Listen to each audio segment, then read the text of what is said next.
हाँ जी, good morning, good afternoon, good evening, totally depend कि आप लोग मुझे किस समय देख रहे हैं। मैं हूं अभिनव वाली और आज मैं आपको पढ़ाने जा रहा हूं कंज्यूमर्स इक्विलिब्रियम। कंज्यूमर्स इक्विलिब्रियम जो कि +1 माइक्रो इकोनॉमिक्स का एक चैप्टर है। ठीक है सर, तो लेट्स स्टार्ट। कंज्यूमर्स इक्विलिब्रियम, ध्यान से देखिए सर, चैप्टर के नाम में दो नाम छुपे हुए हैं, एक है कंज्यूमर तो दूसरा है इक्विलिब्रियम। यहां लगा है अपोस्ट्रोफी एस, मतलब कंज्यूमर का इक्विलिब्रियम। हमको पढ़ना है, मैं ऐसा नहीं बोलता, मैं बोलता हूं हमको ढूंढना है, हमको जानना है। नंबर 1, कंज्यूमर इक्विलिब्रियम क्या होता है। नंबर 2, कब कहां किस पॉइंट पे कंज्यूमर इक्विलिब्रियम प्राप्त करेगा। बात समझ में आ रही है सर? कंज्यूमर्स इक्विलिब्रियम, कंज्यूमर का इक्विलिब्रियम। ठीक है सर, तो सबसे पहले हमारे को जानने की जरूरत है कंज्यूमर है कौन। अगर आप लोग लिखना चाहते हैं तो you can write down, consumer is the basic economic agent. Consumer is the basic economic agent. Basic economic agent मतलब पूरी इकोनॉमी का सबसे इंपॉर्टेंट वह हिस्सा है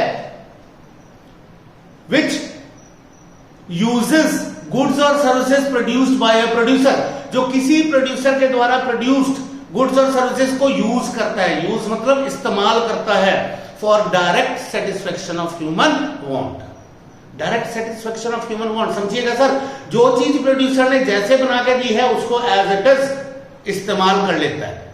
now think about it sir, हम सब शर्ट पहनते हैं, आपने भी पहनी होगी। Tell me one thing sir, shirt में ये बटन आपने लगाए या प्रोड्यूसर लगा के देता है? प्रोड्यूसर लगा के देता है सर। प्रोड्यूसर ने शर्ट में बटन लगा के दिया, आपने कुछ नहीं किया, shirt as it is use कर ली, पहन ली। This is consumption. आप एक कंज्यूमर है सर। ये शर्ट मैंने पहनी है, आपने भी शर्ट पहनी होगी, शर्ट पे कलर है, जस्ट थिंक अबाउट इट, क्या कलर मैंने किया? नो सर, ये चीज एज इट इज प्रोड्यूसर ने मुझे प्रोड्यूस करके दी है, मैंने क्या किया, जैसी उसने प्रोड्यूस करके दी है एज इट इज इस्तेमाल कर ली। इसे हम बोलते हैं डायरेक्ट सेटिस्फेक्शन। दोबारा से बोलता हूं सर, कंज्यूमर कौन है? Consumer is an economic agent, basic economic agent which uses the goods और services produced by a producer for direct satisfaction of human want. जो चीज प्रोड्यूसर हमारे को प्रोड्यूस करके दे रहा है, अगर हम उसका इस्तेमाल करते हैं अपनी ह्यूमन वांट को संतुष्ट करने के लिए, तो हम एक कंज्यूमर कहलाते हैं। यहां तक समझ आया सर? यहां एक बहुत इंपॉर्टेंट पॉइंट आ रहा है सर, समझने की कोशिश करना। आप में से कईयों के मन में आ रहा होगा कि इस्तेमाल, यूज, तो हम बहुत सारी चीजें करते हैं, जैसे for example we even use oxygen. Yes, बिल्कुल सही है सर, हम ऑक्सीजन भी तो यूज कर रहे हैं, तभी हम जीवित हैं। But is that consumption? No. Why? Because oxygen is something naturally available. वो चीज कुदरत की देन है, किसी प्रोड्यूसर ने प्रोड्यूस करके नहीं दी, हम उसे इस्तेमाल कर रहे हैं, बट बदले में कोई पैसा नहीं दे रहे। जब तक हम बदले में पैसा नहीं दे रहे तब तक वो कंजम्पशन की कैटेगरी में नहीं आएगी। वहां ऑक्सीजन को यूज करते वक्त हम कंज्यूमर की कैटेगरी में नहीं आएंगे। हाँ, एक मिनट समझना, लिक्विड ऑक्सीजन कोई ना कोई प्रोड्यूसर, लिक्विड ऑक्सीजन वो जो हॉस्पिटल में मरीज को दी जाती है जब सांस लेने में दिक्कत होती है। अब liquid oxygen it's not naturally available, कोई ना कोई प्रोड्यूसर उसे प्रोड्यूस कर रहा है, फैक्ट्री में सिलेंडर में बंद कर रहा है, हॉस्पिटल तक पहुंचा रहा है। हॉस्पिटल वाले अगर किसी मरीज को वो लिक्विड ऑक्सीजन लगा रहे हैं, कोई मरीज सांस लेने के लिए वो लिक्विड ऑक्सीजन इस्तेमाल कर रहा है, तो यू हैव टू पे अ प्राइस फॉर इट। आपको उसके लिए कीमत अदा करनी पड़ती है। वो सिलेंडर की कीमत है 400 रुपया, 500 रुपया, तकरीबन इतने का ही आता है। तो वहां पे आप कंजम्पशन कर रहे हैं, वहां पे आप कंजम्पशन कर रहे हैं, वहां पे आप कंज्यूमर की कैटेगरी में आते हैं। तो यहां पे बहुत इंपॉर्टेंट पॉइंट समझने का है। जब मैंने बोला ना, who is a consumer? Consumer is the basic economic agent. Economic agent, consumer आप तभी बनते हैं जब आप कोई चीज पैसा दे के खरीद रहे हैं। फ्री में मिलने वाली चीज में आप कंज्यूमर नहीं है। बात समझ में आई? और यहीं से सारी दिक्कत शुरू होती है। जब आप किसी चीज के लिए पैसा दे रहे हैं, पैसा दे के उस चीज को इस्तेमाल कर रहे हैं, यूज कर रहे हैं, तो सर ऑब्वियसली आप उस चीज से मिलने वाली सेटिस्फेक्शन, संतुष्टि को नापने लग जाते हैं, राइट? यहीं से कंज्यूमर की एक प्रॉब्लम पैदा होती है और इसी प्रॉब्लम को हमने स्टडी करना है, सॉल्व करना है और कंज्यूमर को इक्विलिब्रियम तक पहुंचाना है, राइट सर? मैं आपको अपने बचपन की सच्चाई बताता हूं सर। जब मैं छोटा बच्चा था, ठीक है, घर में एक माँ बाप, 2 बड़ी बहनें और 5वां मैं, 5 लोग थे, ठीक है।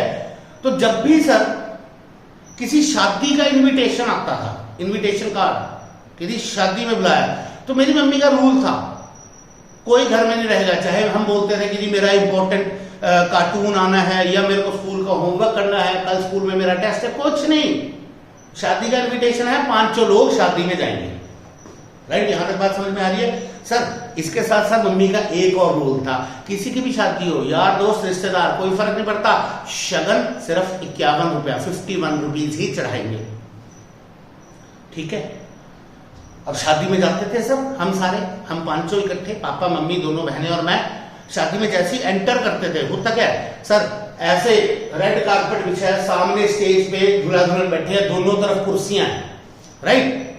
हम एंटर करते थे नॉर्मली लाइक एवरीबडी, हर इंसान की तरह, जाओ जाके कुर्सियों में बैठ जाओ, लेकिन मेरी मम्मी ऐसा नहीं करते थे। मम्मी एंटर करते थे, एंटर करते सारी लेफ्ट देखा, राइट देखा, टिक्की कहाँ है, टिक्की, टिक्की की चाट इस तरफ है, चलो जी। मम्मी जाते सार पहले एक प्लेट टिक्की खा लेते थे, टिक्की खा के आए तो रास्ते में मिसेस शर्मा मिल गए, मिसेस शर्मा आपने टिक्की खाई? नहीं खाई, आओ मैं खिलाती हूँ। फिर दूसरी प्लेट टिक्की मिसेस शर्मा के साथ होगी, ठीक है। उसके बाद कहीं सर पापा हमको बोलते थे जाओ अपनी माँ को लेके आओ, हम मम्मी को लेके आते थे, मम्मी आ जाओ शगन तो दो कम से कम। स्टेज पे गए, शगन वगैरह दिया, अब सबका खाने का टाइम हो गया। मम्मी कहते थे शादी में आए हो फिर भी खाना खाना। मम्मी एक और प्लेट टिक्की खाती थी, हम लोग खाना खाते थे, मम्मी तीसरी प्लेट टिक्की खाती थी। सर हम लोग एंड में स्वीडिश खा लेते थे, आइसक्रीम, रसगुल्ला, व्हाटसोएवर, मम्मी चौथी प्लेट टिक्की खाती। सर मेरी मम्मी के इस बिहेवियर से मुझे समझ में आया कि मेरी मम्मी की फेवरेट चीज टिक्की की चाट है, ठीक है सर। ये चीज मेरे दिमाग में बैठ गई कि मेरी मम्मी की फेवरेट चीज क्या है, टिक्की चाट। सर समय बीत गया, बड़े हो गए बड़े हो गए तो मैं चंडीगढ़ चला गया, पहले पढ़ने और फिर वहीं पे मैं पढ़ाने लग गया। सर मेरा कोचिंग इंस्टीट्यूट था चंडीगढ़ में। सर जब थोड़ा सा सेटल हो गया, काम चलने लग गया, मेरी जेब में भी 2 पैसे थे, तो एक दिन अचानक पापा मम्मी चंडीगढ़ आए, मेरे इंस्टीट्यूट आए। मुझे बहुत खुशी हुई सर, मैं बहुत एक्साइटेड हुआ। मैंने एकदम से मम्मी को बोला, मैं कहा आओ मम्मा बाजार चलते हैं, बाजार में इंस्टीट्यूट था, मैं कहा आओ मम्मा बाजार चलते हैं, आपको कुछ खिलाता हूँ। सर वहीं पे ना मेरे इंस्टीट्यूट के पड़ोस में ही एक हलवाई की दुकान थी, बाहर टिक्की वगैरह बेचता था, तो मैं मम्मी को वहां ले गया। मैं उस बंदे को बोला बहुत रोक से, मैं कहा भाई जरा मम्मी आए हैं, अच्छी सी 1 प्लेट टिक्की बना दी, ठीक है सर। सर उसने बहुत अच्छी टिक्की की प्लेट बनाई, देखने में बहुत सुंदर लग रही थी, मम्मी को दे दी। मम्मी खा रहे थे। सर अचानक से मेरा कोई फोन आ गया, मैं साइड में जाके फोन सुन रहा था। सर मम्मी ने टिक्की खत्म करी और मम्मी ने 50 रुपया टिक्की वाले को दे दिया। मैं आया, मैं पैसे देने लगा, मम्मी ने बोला नहीं मैंने दे दिए। मेरे को बहुत बुरा लगा यार, मैं कहा यार मैं स्पेशली लेके गया था, लेकिन चलो एनीवेज कोई बात नहीं। मम्मी ने पैसे दे दिए, बात खत्म। मैंने मम्मी से पूछा, मैं कहा मम्मा टिक्की कैसी लगी? कहते मजा नहीं आया। मेरे को गुस्सा आया दुकानदार पे, मैं कहा यार तो स्पेशली बोला था बढ़िया टिक्की बनाना, भाई अच्छी नहीं बनाई। मम्मी कहते नहीं नहीं बनाई तो अच्छी थी। मैं कहा है बनाई अच्छी थी? बोलते हाँ। मैं कहा स्वाद थी? बोलते हाँ। मैं कहा फिर? कहते मजा नहीं आया। सर मेरे को समझ नहीं आ रहा क्या हो गया, टिक्की बनाई अच्छी है, स्वाद भी लगी, मजा क्यों नहीं आया? समझना, पैसा। शादी में जाते थे, क्या शादी में मिलने वाली टिक्की की इतनी अच्छी क्वालिटी होती है? नहीं, लेकिन लुक एट द प्राइस, पैसा तो देखो कितना खर्च हुआ। 51 रुपीज शगन दिया, 4 फैमिली मेंबर्स ने खाना खा लिया और आपने भी 4 प्लेट टिक्की खा ली। वहां पे क्या था, वहां पे मजा आ रहा था, चाहे स्वाद जैसा भी हो। यहां पे बहुत अच्छी बनी थी, टिक्की बहुत अच्छी बनी थी, लेकिन देना कितना पड़ गया, 1 प्लेट का 50 रुपया। स्वाद थी पर मजा नहीं आया। सर मेरी मम्मी के इस व्यवहार को देख के, मम्मी के इस बिहेवियर को देख के मेरे को ये कंसेप्ट समझ में आया। हर कंज्यूमर जब कंजम्पशन करता है, समझना, हर कंज्यूमर जब कंजम्पशन करता है, ही हैज टू पे अ प्राइस फॉर इट, बदले में कुछ ना कुछ देना है, पैसा, खर्चा। अब अगर पैसा खर्च हो रहा है तो वो बदले में सेटिस्फेक्शन भी चाहता है। समझना, इक्विलिब्रियम। इक्विलिब्रियम एक इंग्लिश का वर्ड है जिसका मतलब क्या होता है, इक्विलिब्रियम का मतलब होता है एक ऐसा पॉइंट, एक ऐसी सिचुएशन जहां तराजू के दोनों पलड़े बराबर हो जाए। जब तराजू के दोनों पलड़े बराबर हैं, उस पॉइंट को हम इक्विलिब्रियम कहते हैं। सर कंज्यूमर कंजम्पशन करता है तो ही हैज टू पे अ प्राइस फॉर इट। तो कंज्यूमर भी अपने द्वारा की गई कंजम्पशन से इक्विलिब्रियम ढूंढ रहा है। तराजू के 2 पलड़े, एक पलड़े पे वो रखता है एक्सपेंडिचर, एक पलड़े पे वो रखता है सेटिस्फेक्शन। चीज पे खर्चा किया 50 रुपया, क्या 50 रुपए का मजा आया कि नहीं आया, वो ढूंढ रहा है। बात समझ में आ रही है, राइट? तो कंज्यूमर इक्विलिब्रियम है क्या, इसकी डेफिनेशन सुनना, अगर नोट करना चाहते हो कर लो। A consumer is said to be in equilibrium. A consumer is said to be in equilibrium at a point. सिर्फ एक पॉइंट है, एक पॉइंट, इसका मतलब समझना, यही समझ लो, डेफिनेशन दोबारा रिपीट कर दूंगा। A consumer is said to be in equilibrium at a point, एक पॉइंट। मान लो कोई कंज्यूमर 5 समोसे खा के इक्विलिब्रियम प्राप्त कर रहा है, तो वो वही 5 समोसे पे ही इक्विलिब्रियम प्राप्त करेगा, ना 4 पे ना 6 पे। A consumer is said to be in equilibrium. एक कंज्यूमर इक्विलिब्रियम में कहलाता है at a point, at a particular level of consumption. 5 समोसे where he derives, जब वो प्राप्त करता है maximum satisfaction out of his given level of expenditure. उसने जितना खर्चा किया है, मान लो 50 रुपए खर्चा है, अगर 50 रुपए के बराबर की सेटिस्फेक्शन आ गई तो कंज्यूमर इक्विलिब्रियम प्राप्त करेगा। सर बहुत ही एक common day to day life का कंसेप्ट है, समझना। बहुत ज्यादा गर्मी है आजकल की तरह, आप 3 घंटे से धूप में घूम रहे हो, ठीक है, आपको एक दुकान पे ठंडी कोक की बोतल मिल गई, कोल्ड ड्रिंक की बोतल, आपने 20 रुपया दिया, ठंडी ठंडी कोल्ड ड्रिंक ली, पी गए। सर ठंडी ठंडी कोल्ड ड्रिंक पीते साथ मुंह से निकलता है, वाह 20 रुपए का मजा आ गया। समझो, यू हैव अटेन्ड इक्विलिब्रियम। 20 रुपया खर्चा था, 20 रुपए का मजा आ गया। बस जनवरी महीने की ठंड में बारिश पड़ रही है और उस वक्त आप 20 रुपया खर्च के ठंडी ठंडी कोल्ड ड्रिंक पियो, मुझे बोलो उस वक्त मजा आता है ना? उस वक्त हमेशा मन से यही नहीं रहता 20 रुपया बेच गया यार, क्या फायदा था? कोई फायदा नहीं था। हाँ, वो जनवरी महीने की ठंड में बारिश हो रही है, 10 रुपया खर्च के गरम गरम अदरक वाली चाय मिल जाए, बड़े शौक से पीते हैं और वहां मन से निकलता है, वाह 10 रुपया वसूल हो गया। वसूल हो गया मीन्स 10 रुपया खर्चा था, 10 रुपए का मजा आ गया। 10 रुपया खर्चा था, 10 रुपए की सेटिस्फेक्शन आ गई। बात समझ में आ रही है?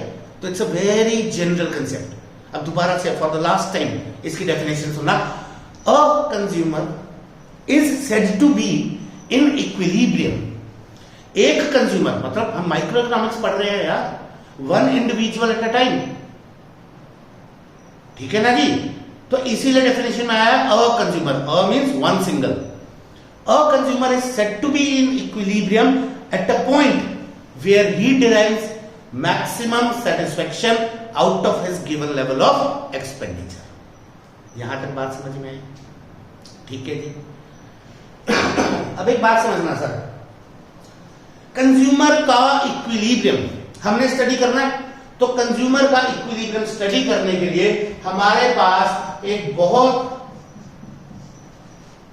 इंपॉर्टेंट रिक्वायरमेंट है। वो रिक्वायरमेंट क्या है? हमको यूटिलिटी वर्ड को समझना है।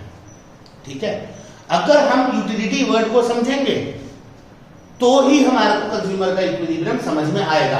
क्यों? इसके पीछे कारण क्या है? इसके पीछे कारण ऐसे समझना,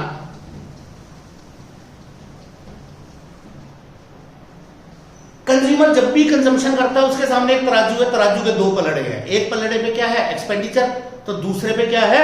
सेटिस्फेक्शन। मैं यहां लिख देता हूं सर, एक तरफ एक कोने में है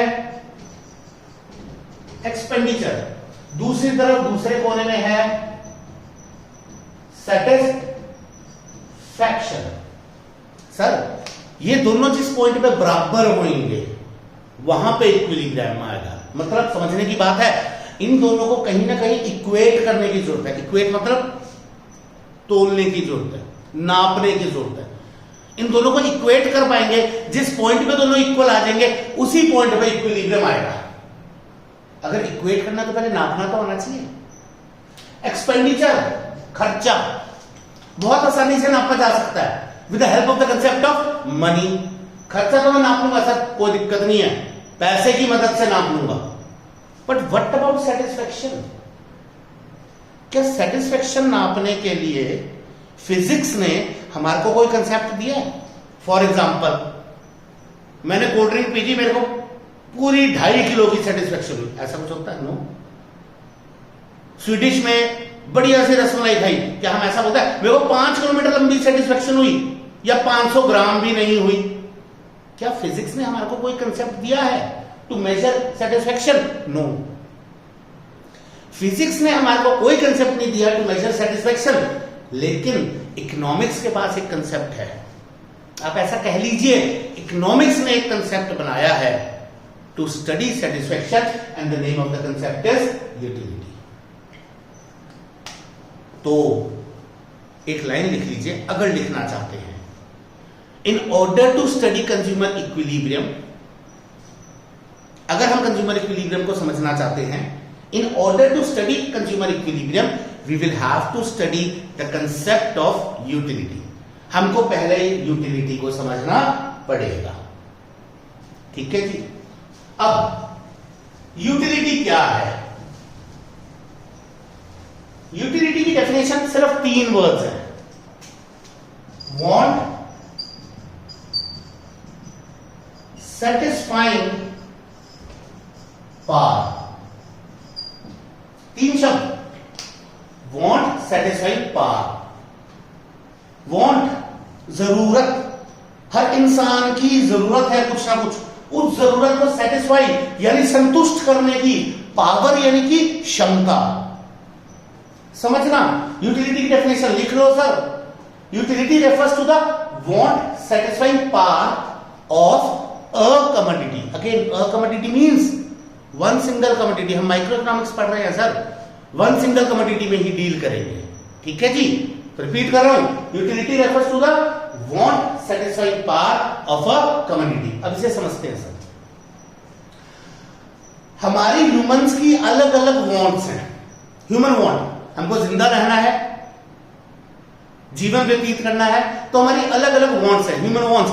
उन ह्यूमन वांट्स को सेटिस्फाई करने की पावर अलग अलग गुड्स में है, लेकिन हर गुड की पावर अलग है, हर गुड की क्षमता अलग है।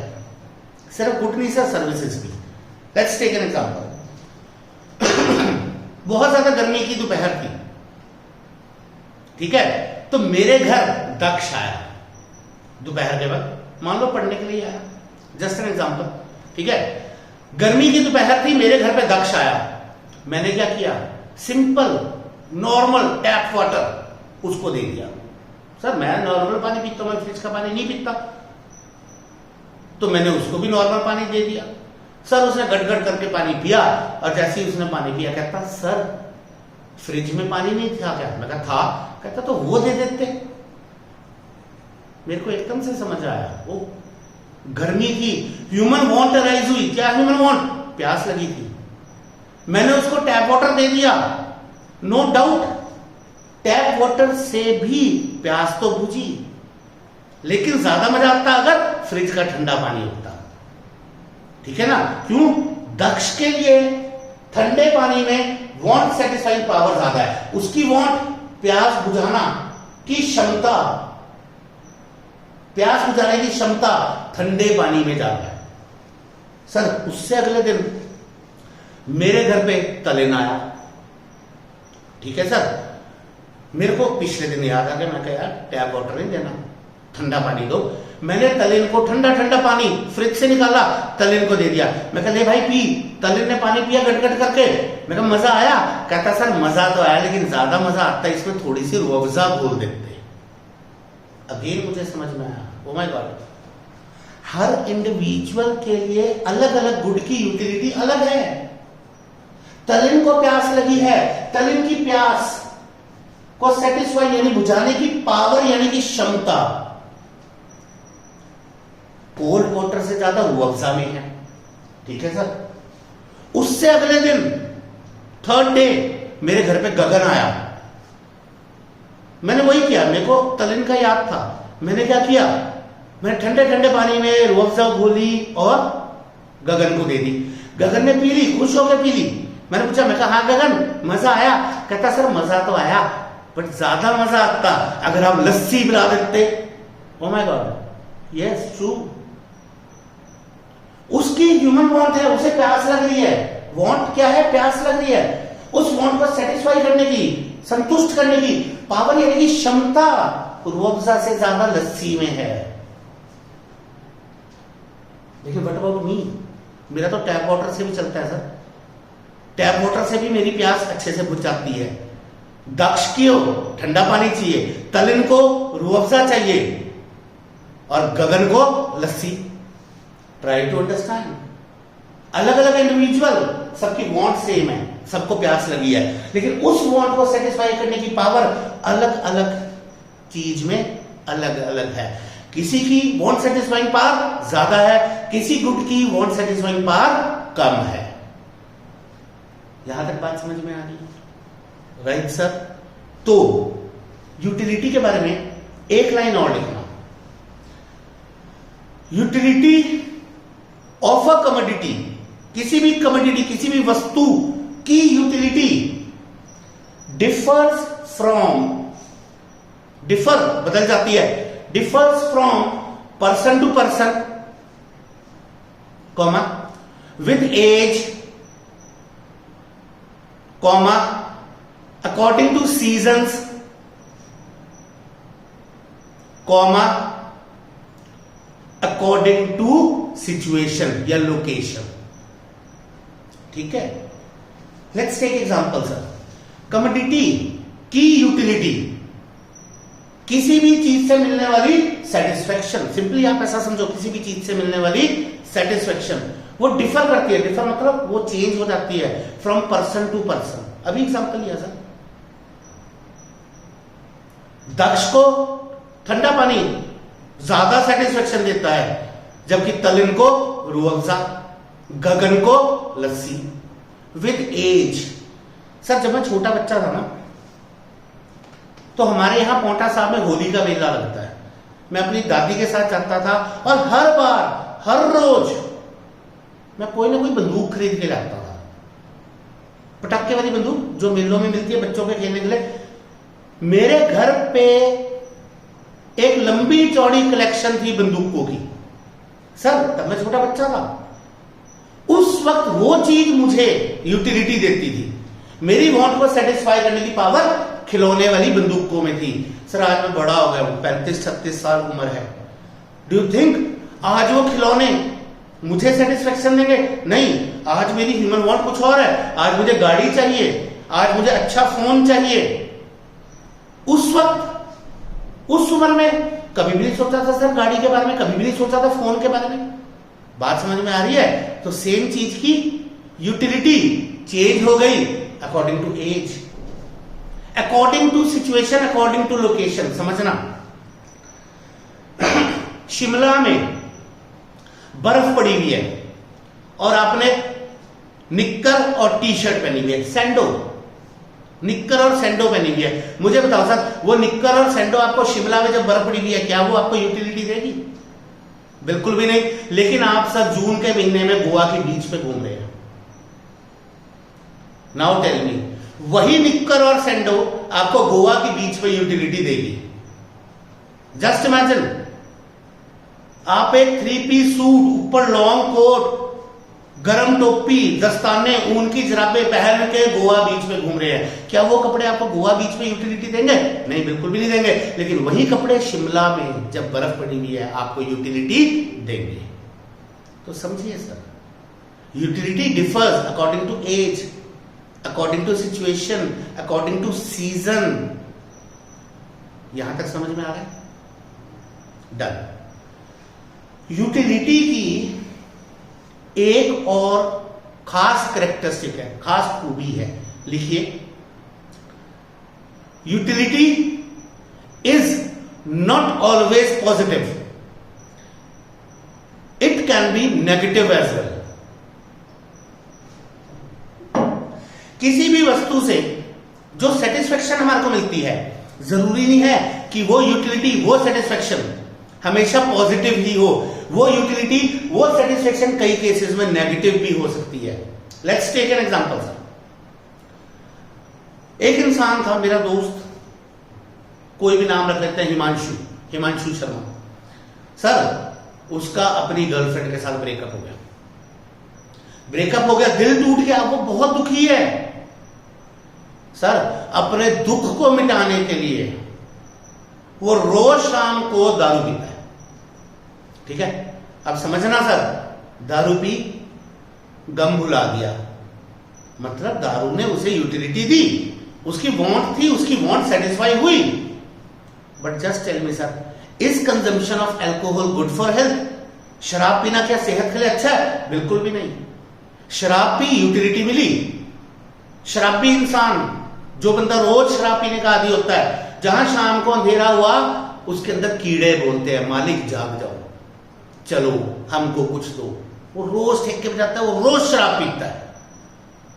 शराब पिया, उसके अंदर के वो कीड़े शांत हो गए, मतलब शराब ने उसे यूटिलिटी दे दी, उसकी वांट थी, वो सेटिस्फाई हो गई। But again asking you sir, क्या शराब पीना सेहत के लिए अच्छा है? नहीं, बिल्कुल भी नहीं। तो शराब ने satisfaction the, utility the, but वो यूटिलिटी क्या थी? नेगेटिव थी। ऐसे ही सर, कोई इंसान अपनी जिंदगी से बहुत दुखी है। जस्ट इमेजिन, किसी का झूठा नाम भी नहीं लेना मुझे इस एग्जांपल में। कोई इंसान अपनी जिंदगी से बहुत दुखी है, जस्ट इमेजिन, बहुत दुखी है। वो अपनी जिंदगी को खत्म करना चाहता है, वो अपनी जान लेना चाहता है। इसके लिए वो बाजार जाता है, 10 रुपए का जहर खरीद के लाता है, जहर खा लेता है और मर जाता है। खुद सोचो, 10 रुपया खर्चा, चीज इस्तेमाल करी, जहर खा लिया, जहर खा के वो मर गया। यही तो उसकी वांट थी। ह्यूमन वांट क्या थी? He wanted to end his life. वो अपनी जिंदगी खत्म करना चाहता था, वो अपनी जिंदगी से बहुत दुखी था। उसने जहर खाया, उसकी जिंदगी खत्म होगी। मतलब ह्यूमन वांट तो सेटिस्फाई होगी, उसकी वांट को सेटिस्फाई करने की पावर, सबसे ज्यादा पावर जहर में थी। मतलब जहर खाया, उसको यूटिलिटी मिली। बट मुझे बताओ सर, क्या ये पॉजिटिव यूटिलिटी है या नेगेटिव? Obviously negative sir. जहर खाना, अपनी जिंदगी खत्म करना कैन नेवर बी पॉजिटिव। यहां तक समझ में आया? फटाफट रिपीट कर देता हूं। कंज्यूमर इक्विलिब्रियम पढ़ रहे हैं? कंज्यूमर इक्विलिब्रियम क्या है? It refers to a situation when a consumer derives maximum satisfaction out of his given level of expenditure. Consumer equilibrium में दो चीजें हैं, एक तरफ एक्सपेंडिचर, एक तरफ सेटिस्फेक्शन। एक्सपेंडिचर को नापना बहुत ही आसान है, किसकी मदद से? With the help of the concept of money. पंगा किसमें है? पंगा है सेटिस्फेक्शन को नापने में। सेटिस्फेक्शन को नापने के लिए हमारे पास एक कांसेप्ट है यूटिलिटी। यूटिलिटी क्या है? 3 शब्द है। It refers to the want satisfying power of a commodity. ठीक है, और utility is never constant, it keeps on changing from person to person, with age, उम्र के साथ, अकॉर्डिंग टू सिचुएशन, परिस्थितियों के हिसाब से, अकॉर्डिंग टू सीजन, मौसम के हिसाब से, अकॉर्डिंग टू लोकेशन, जगह के हिसाब से। And most importantly, utility is not always positive, it can be negative as well.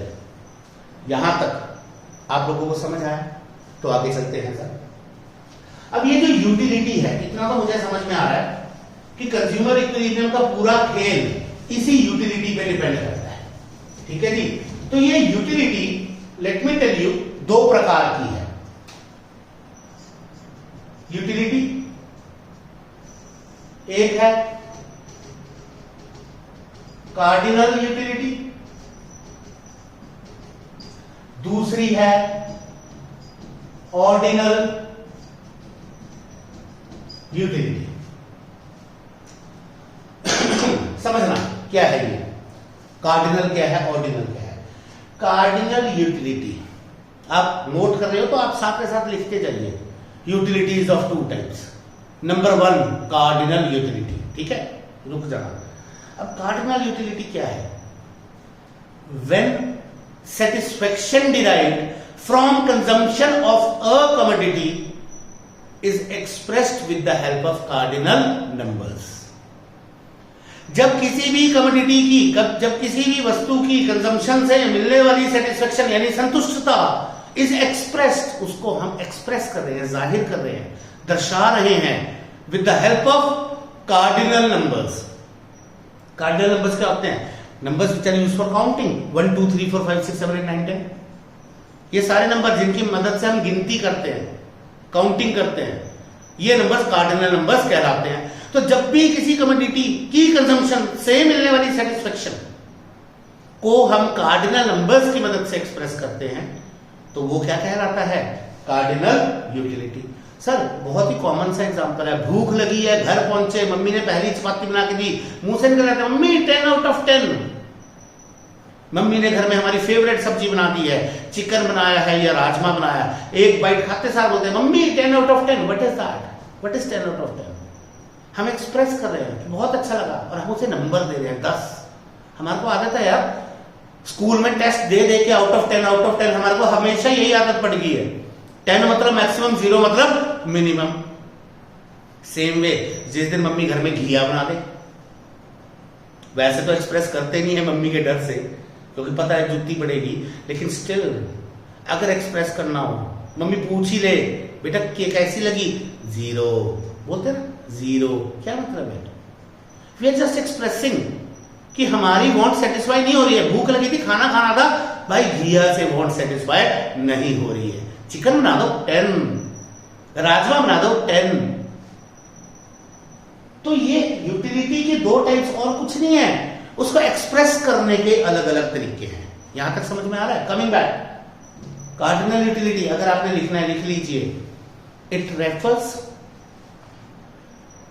To the expression of utility with the help of cardinal numbers, या ऐसा लिख लीजिए, when satisfaction derived from consumption of a commodity is expressed with the help of cardinal numbers। जब किसी भी commodity की consumption से मिलने वाली सेटिस्फेक्शन यानी संतुष्टता को हम कार्डिनल नंबर्स की मदद से एक्सप्रेस कर रहे हैं, जाहिर कर रहे हैं, that is known as cardinal utility.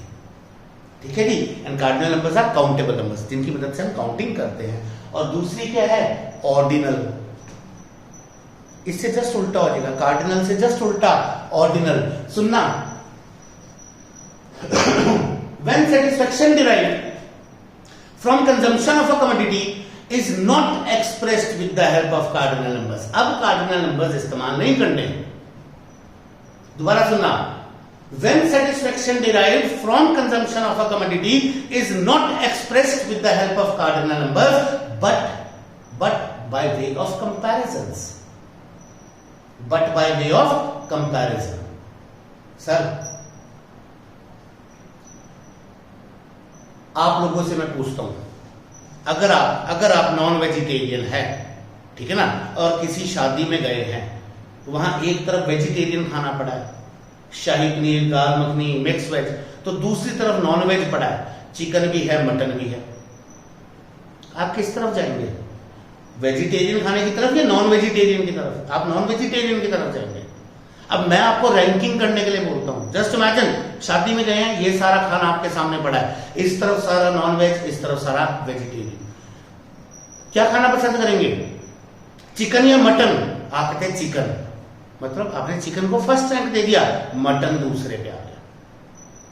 फिर मैं पूछता हूं, चलो यहां से निकलो, यहां आओ, क्या खाना पसंद करेंगे, शाही पनीर या चिकन? आप फिर से बोल रहे हैं चिकन। अब फिर से आपने किसको फर्स्ट रैंक दे दिया, चिकन को, शाही पनीर सेकंड। मैं बोलता हूं 2 मिनट के लिए नॉन वेज को साइड कर दो, वेज वाली साइड चलो। क्या खाना पसंद करेंगे, शाही पनीर या दाल मखनी? सर शाही पनीर। अब यहां क्या है, अब आपने शाही पनीर को रैंक 1 दे दिया और दाल को रैंक 2।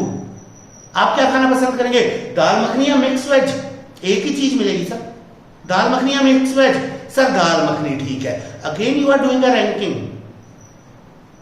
आप कंपैरिजन कर रहे हैं। आप दाल मखनी को रैंक 1 दे रहे हैं, मिक्स वेज को रैंक 2 दे रहे हैं। ओवरऑल देखना, दोनों तरफ के खाने ओपन है।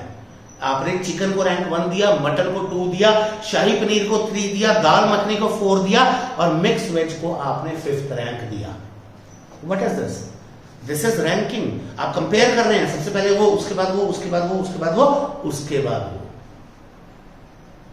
तो that is nothing but comparisons, यानी कि आप ऑर्डिनल यूटिलिटी की मदद से चल रहे हैं, राइट?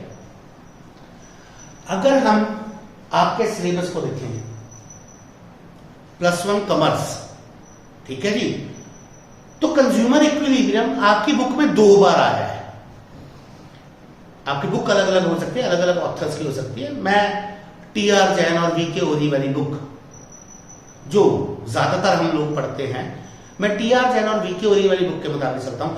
अगर आप टी.आर. जैन और वी.के. ओरी वाली बुक में देखो तो 3rd चैप्टर भी कंज्यूमर इक्विलिब्रियम है, 4th चैप्टर दोबारा से कंज्यूमर इक्विलिब्रियम है।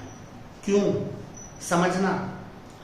3rd चैप्टर है consumer equilibrium dash cardinal utility analysis. 3rd chapter में हम कंज्यूमर इक्विलिब्रियम पढ़ेंगे with the help of cardinal utility.